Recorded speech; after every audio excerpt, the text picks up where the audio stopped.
ओम शांति। आज 26 मई 2021 है और आज बुद्ध पूर्णिमा है।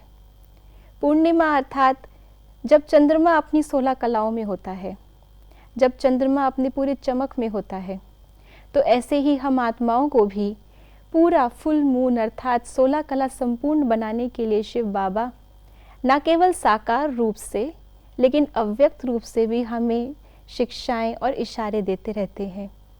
आज का बाबा का अव्यक्त इशारा है, योग बल अर्थात साइलेंस की शक्ति कम मेहनत कम खर्चे में बाला नशीन कार्य करा सकती है।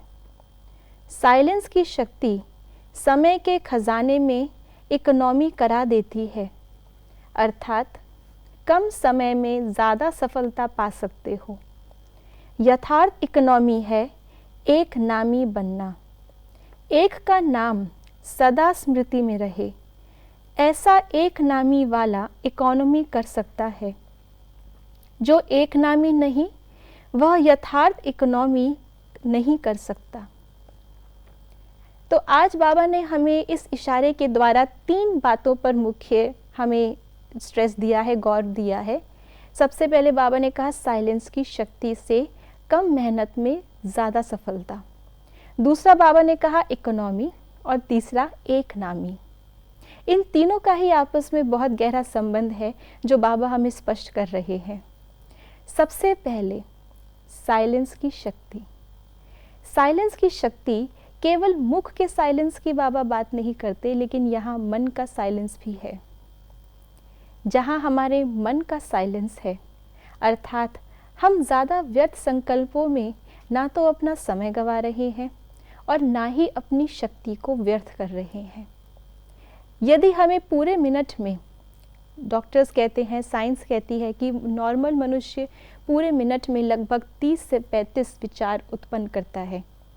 हम अपने आप से पूछें, क्या ये सभी 30 से 35 विचार प्रति मिनट हम उसको कर्म में लाते हैं? नहीं। यदि हम पूरे मिनट में 1 या 2 संकल्प ही कर्म में ला रहे हैं तो हम क्यों ना अपने संकल्पों की बचत करें, वो ही संकल्प रचें जिसको हमें कर्म में लाना है। जैसे सतयुग और त्रेता में हम देवताओं की ये विशेषता होती है, ऐसे ही वाचा की इकोनॉमी, जो बात जितनी हमें कहनी है उसी को हम कहें, यथार्थ और पावरफुल शब्द ही कहें। तो साइलेंस की शक्ति जब हमारे मन में और हमारे वाणी में आती है तो हम इकोनॉमी कर सकते हैं। और ये साइलेंस की शक्ति के लिए चाहिए योग बल अर्थात एक ही बाबा की याद, जिसको बाबा ने कहा एकानामी। क्योंकि बाबा के द्वारा ही मुझे सही समय पर सही यथार्थ संकल्प टच होगा और हमारे बोल भी ज्ञान युक्त, यथार्थ, मीठे और सार्थक होंगे। ओम शांति।